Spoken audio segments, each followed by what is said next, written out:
You ever just stop and wonder where all the fighting in your life really comes from? You know, the arguments, the tension, the drama? We spend so much energy fighting all these battles out in the world. But what if the real war, the true source of all that conflict, isn't out there at all? What if it's in here?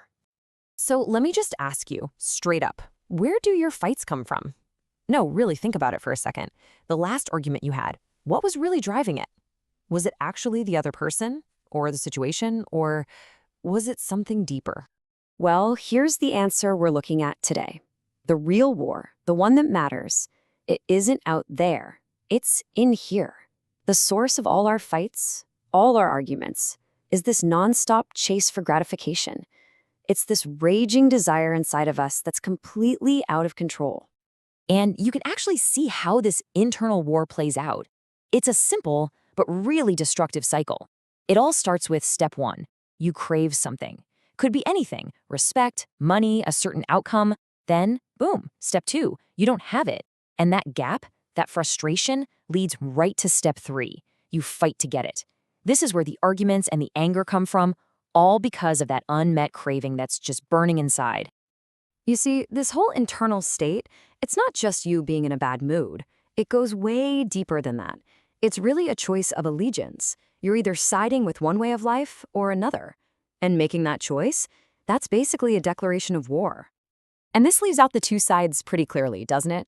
On one path, you've got this friendship with the world's way of doing things. It's a path that's defined by aggression, by being totally addicted to envy and jealousy, and it just keeps feeding our pride. And where does it lead? To war. Constant conflict. But there's another path. Closeness to God. And on this path, he actually draws close to you. He pours out grace, and it's all about embracing humility. The end result here? Peace. So this is really the core principle right here. It's a fundamental law of the universe, you could say. God opposes the proud. He actively stands against that self-centered, demanding spirit that fuels all our conflict.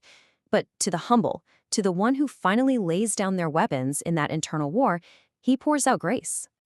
Okay, so if pride is the enemy and humility is the answer, how do they actually get there? How do you end this internal war and get that grace? Well, it's not about just trying harder to be humble. It's about taking clear, decisive action. So here's the roadmap. It's 5 actions. First, you submit to God. That just means you admit there's a reality bigger than your own wants and desires. Second, you fight the devil. You actively resist those destructive impulses. Third, you make a move to come close to God, and he meets you there. Fourth, you cleanse your heart. You got to be honest about what's really motivating you. And finally, number 5, you make the conscious choice to humble yourself. And what happens when you do all this? What's the payoff for taking this path? It's amazing, really. He will lift your head so you can stand tall. It's this incredible paradox. You find your real strength, your true standing, not by fighting for yourself, but by laying it all down in humility. Now, one of the biggest red flags that we're losing that internal war is how we start treating other people. And that brings us to the problem with judging. When we're constantly criticizing and condemning others, it's a dead giveaway of our own internal state. We've basically become a self-appointed critic of everyone else. I mean, think about the sheer audacity of it for a minute. When you set yourself up as someone else's judge, you're not living under a moral code anymore. Nope, you've put yourself above it, acting like you're the one who gets to enforce it on everybody else. This really puts it all into perspective. There is only one who stands supreme as judge and lawgiver, the only one who can actually save or destroy. So the question comes right back at us, and it's a sharp one. Who are you to judge another? And it's that same inner pride, the thing that makes us judge others, that also shows up as this deep-seated arrogance about our own lives. It's the absolute folly of forgetting our real place in the universe.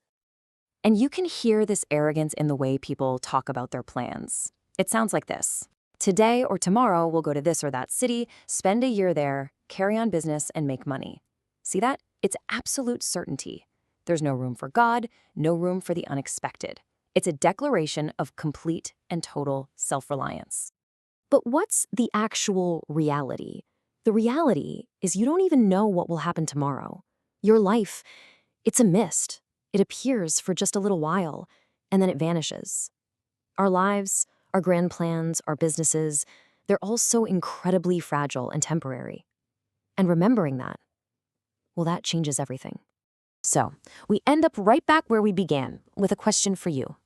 Knowing that the real war is inside you, that the only path to peace is through humility, and that your entire life is just a mist that's here for a moment, what's your plan?